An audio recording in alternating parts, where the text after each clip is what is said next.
अकोला जिल्ह्यातील बाळापूर नगर परिषदेची निवडणूक अवघ्या 2 दिवसांवर येऊन ठेपली असतानाच नामांकन संदर्भातील एका वादामुळे निवडणूक प्रक्रियेला अडथळा निर्माण झाला होता। बाळापूर येथील एका उमेदवाराने नामांकन अर्जावर आक्षेप घेत जिल्हा न्यायालयात याबाबत अर्ज दाखल केला होता। या याचिकेवरील निकाल 1 डिसेंबरला अपेक्षित असल्यामुळे पुढील प्रक्रिया वेळखाऊ ठरणार असल्याचे न्यायालयात सांगण्यात आले होते। त्यामुळे निवडणूक पुढे ढकलावी अशी मागणी करण्यात आली होती। नगराध्यक्षपदाच्या नामनिर्देशनाशी संबंधित वादामुळे निर्माण झालेल्या या परिस्थितीची दखल घेत राज्य निवडणूक आयोगाने निवडणूक पुढे ढकलण्याचा निर्णय घेतला आहे।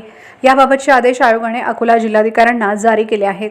नवीन वेळापत्रकानुसार 4 डिसेंबर नव्या निवडणूक कार्यक्रमाची घोषणा, 10 डिसेंबर नामनिर्देशन मागे घेण्याचा अंतिम दिवस, 11 डिसेंबर अंतिम उमेदवाराची यादी व पक्षचिन्हांची घोषणा, 20 डिसेंबर आवश्यक असल्यास मतदान, 21 डिसेंबर मतमोजणी।